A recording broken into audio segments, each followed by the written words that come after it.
E aí galera, eu sou o professor Rui Damasceno e eu tô aqui para comunicar com vocês uma aula de filosofia especial para os meus aluninhos em estado de quarentena. Em tempos de coronavírus, vamos todo mundo ficando em casa. Bem, gente, é o seguinte, essa aulinha que eu preparei para vocês, ela faz parte do conteúdo curricular tradicional do Enem. É uma aula que sempre está marcando, uma temática da filosofia que sempre está marcando presença nas provas do Enem, né, que são os sofistas. Lembrando que o Enem ele pede essa matéria muitas vezes contextualizando a outros filósofos como Friedrich Nietzsche, por exemplo, tá? Então eu queria pedir para vocês acompanharem com a gente aqui nossa aulinha sobre os sofistas. Gente boa, quem eram os sofistas? Primeiro, a palavra sofos, como vocês vão ver daqui a pouco, ela é uma derivação da palavra sofia. Ela tem o mesmo radical da palavra sofia. Os sofos, ou os sofistas, eles eram considerados os sábios, né, ou professores.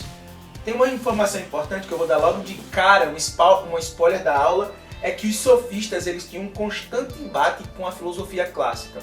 Preste atenção no decorrer dessa videoaula, que você vai ver que esse embate ele marca a filosofia dos sofistas. Ele é a principal característica da filosofia dos sofistas. Esse embate com os filósofos clássicos, principalmente representados pela pessoa de Sócrates. Vamos lá. Então, quem eram os sofistas? Primeiro, eles eram mestres da oratória, debatedores. Eles se sentiam capazes de discutir sobre qualquer assunto, né, em qualquer esfera. Ficaram principalmente conhecidos por debaterem e terem como principal objetivo a vitória no debate. Independente do conteúdo de suas informações, independente do nível de veracidade dos seus argumentos, eles eram conhecidos por aqueles que queriam vencer o debate. O importante era convencer. Essa era uma característica pela qual a aristocracia grega, a elite política da Grécia, pagava aos sofistas renomados para ensinarem a arte da retórica, a arte do debate, para eles poderem vencerem os debates na ágora, né, na praça de discussões da democracia ateniense. É também importante lembrar que esse grupo de filósofos surge pela necessidade que o mundo grego vinha enfrentando de uma mudança, uma guinada no pensamento deles. Eles saíram daquele grupo de filósofos que a gente chama de pré-socráticos, numa época em que os homens estão pensando constantemente a natureza, os elementos naturais, como o mundo surgiu, se perguntando do que o mundo era feito, e os sofistas passam a se preocupar com o ser humano e suas relações, as curiosidades sobre os sentimentos, o comportamento, né, as verdades humanas, né, e se preocuparam menos com a natureza, com a lógica e a realidade da natureza. É importante perceber que, para os sofistas, é muito mais relevante a discussão sobre o espaço político, sobre o espaço da moral, do comportamento social, né, do que o homem pode fazer como um ser útil na existência. Então, os sofistas eram debatedores, eles tinham como principal objetivo vencer os debates, né? Eles eram professores pagos pela aristocracia política para ensinar os filhos da aristocracia a debater, e eles estavam muito menos preocupados com a natureza em si, com as leis da natureza, porque eles entendiam que as leis da natureza não se aplicavam às leis do comportamento humano. Então eles discutiam mais sobre o nomos do comportamento humano do que sobre a influência da natureza sobre o ser humano.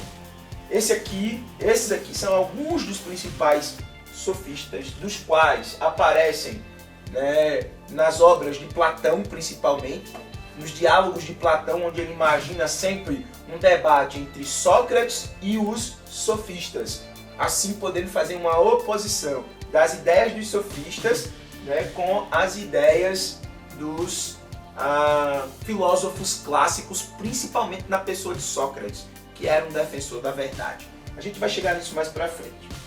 Os principais sofistas: Górgias, Hípias, Protágoras e Trasímaco. Trasímaco já apareceu em até questão do Enem, né? Sócrates debatendo com Trasímaco a respeito da utilização da verdade. Como já dito antes, a palavra sofista deriva, né, do significado da palavra sábio. Os sofistas eram aqueles que buscavam a verdade a partir de vários pontos de vista. Você vai ter a célebre frase de Protágoras dizendo: o homem é a medida de todas as coisas. Ele, com essa frase, polemizou geral, galera. Gerou treta filosófica, treta humanística. Por quê? Ele queria dizer que não existe verdade. Nós estávamos vindo dos pré-socráticos, buscando verdades absolutas, né, verdades naturais aplicáveis a todo e qualquer contexto. De repente surgem os filósofos sofistas dizendo que a verdade é relativa.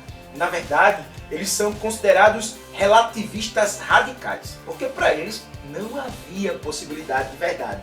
A verdade, então, seria uma perspectiva. Nietzsche vai recuperar um pouco disso lá na frente, né? Assim como a filosofia pós-moderna todinha se utiliza dessa perspectiva de que não há uma verdade fixa, uma verdade inteira, uma verdade completa.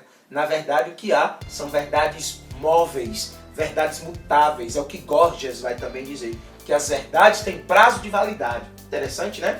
Isso, de certa forma, foi útil, porque a partir desse debate, dessa treta filosófica entre os sofistas e os filósofos clássicos, se percebeu que as leis da natureza não se aplicam ao comportamento humano, né? Mas que a verdade, na verdade, seria apenas uma perspectiva humana. Célebre frase do relativismo de Protágoras. Olha só, essa frase de Protágoras mostrava um relativismo profundo em duas áreas da vida. Eles eram relativistas quanto à ideia de verdade, porque precisavam, para poder justificar o seu relativismo moral. Os sofistas também eram um pouco de bom vivant, né? Eles tinham uma tendência ao carpe diem, ao aproveite a vida, né? E para isso eles tinham que flexibilizar a moral. Parêntese. Moral é o conjunto de regras que orienta uma sociedade, um grupo social, cujas regras foram sendo pré-estabelecidas ao longo do seu convívio, né, ao longo do seu comportamento coletivo.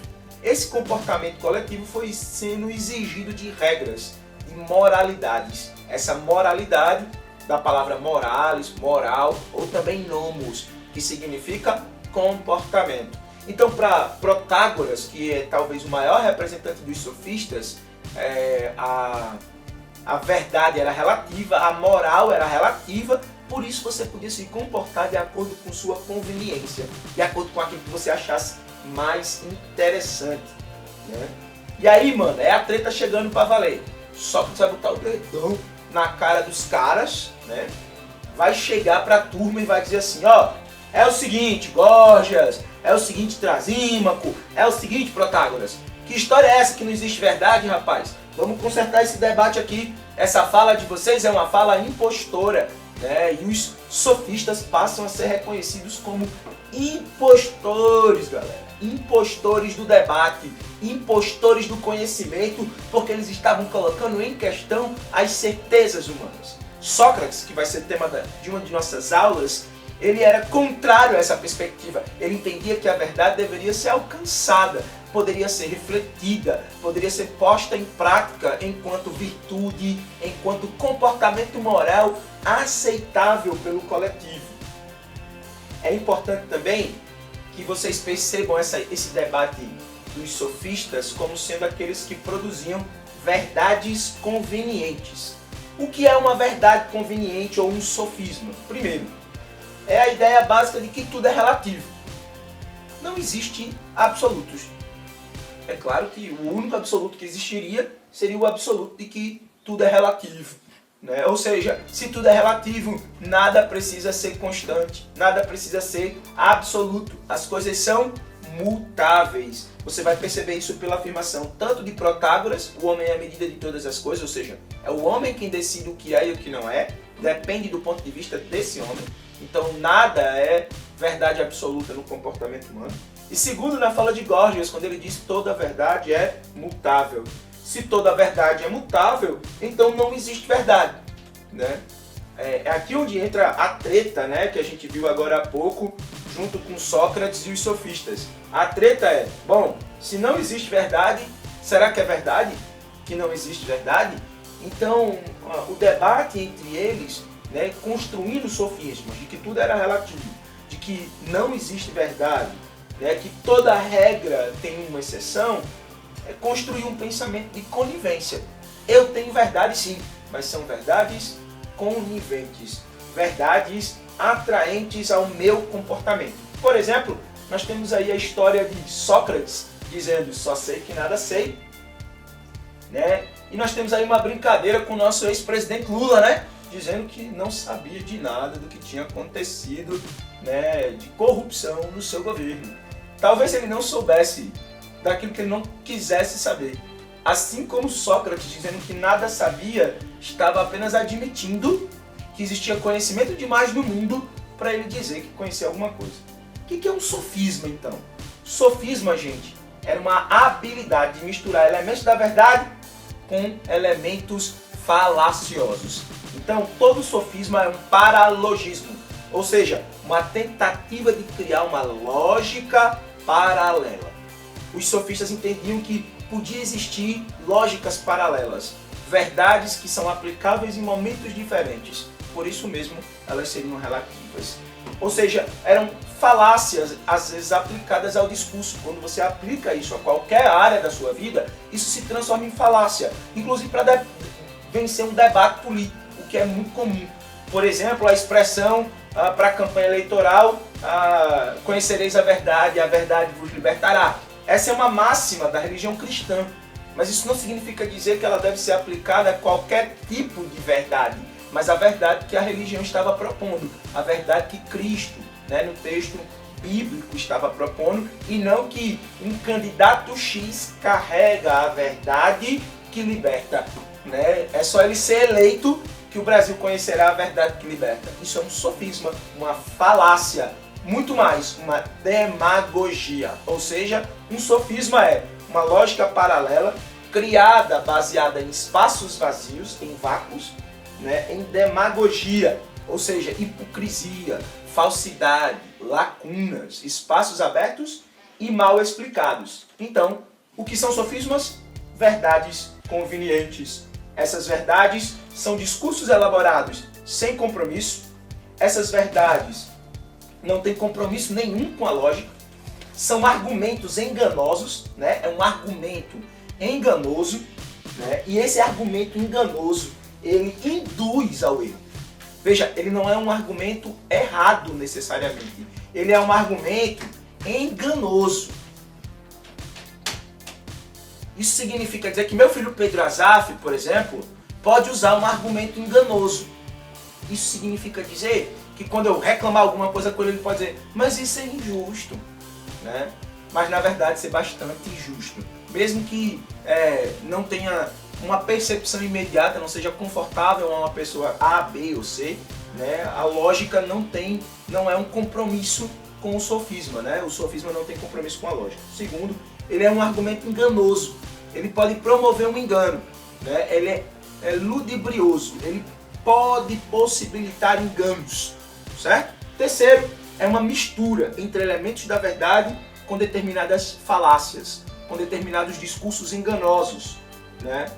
Quem muito se utiliza disso são os políticos. Políticos, advogados e, pasmem, líderes religiosos que se aproveitam de discursos, como por exemplo, a melhor proposta para qualquer estado é a esquerda, ou o contrário. A melhor proposta para uma sociedade melhorar é sempre só a direita. Ou, como eu já disse antes, Deus acima de tudo, o povo acima de todos e Deus acima de tudo, ou qualquer coisa parecida, né? Ou vamos aumentar os impostos, crescer o Estado. Bom, existem falácias nesse meio termo, né? E os religiosos, né, com os seus discursos de, por favor, cuidado com o dízimo, a oferta, são verdades, mas às vezes eles usam esse discurso para benefício próprio, né, como a gente vê aí algumas pessoas utilizando o discurso da religião para manipular pessoas. Isso são sofismas. E os advogados, que usam a interpretação da lei a revelia, muitas vezes, eu estou falando dos advogados desonestos, da verdade, né? Não se preocupam com a verdade. Então, em resumo, sofisma é uma mentira contada com elementos da verdade e que se disfarça com muitas caras diferentes, né? Na época da filosofia sofista, era como se a gente estivesse dizendo: qualquer cidadão pode se utilizar de qualquer argumento, desde que ele seja convincente, mesmo sendo vazio de verdade ou vazio de conteúdo. Isso é um sofisma. Protágoras e Górgias foram grandes nomes da filosofia sofista. Protágoras com a expressão "o homem é a medida de todas as coisas". Górgias com a expressão que diz que a verdade está sempre em transformação. Isso para justificar aquilo que se transformou no grande debate entre os sofistas e a filosofia socrática, né? A filosofia de Sócrates, ou a chamada filosofia clássica. Depois você pode acessar, né, a esses slides com mais qualidade. E aí nós temos então um resumão da aula de hoje. A aula de hoje foi sobre os sofistas, que eram professores pagos, né, mestres do debate, da retórica, mesmo que não tivesse conteúdo. Eles eram debatedores a fim de ganhar a sua própria verdade conveniente. Eram relativistas da verdade, da moral, o que significa dizer que eles criavam verdades falseadas, né, que são os próprios sofismas, preocupados mais com o homem em si, com o prazer do homem, do que com a própria natureza. Os sofistas eram considerados como impostores pelos filósofos clássicos porque não tinham compromisso com a ética, com a virtude e com a verdade. Eram oponentes da filosofia clássica, a filosofia conceitual do grande filósofo clássico Sócrates, defendido por Platão e por Aristóteles futuramente. Os três grandes clássicos da filosofia em oposição aos sofistas. É isso aí, galera. Aquele abraço e até a próxima aula de filosofia ou sociologia com o professor Rui Damasceno. É isso aí, gente boa!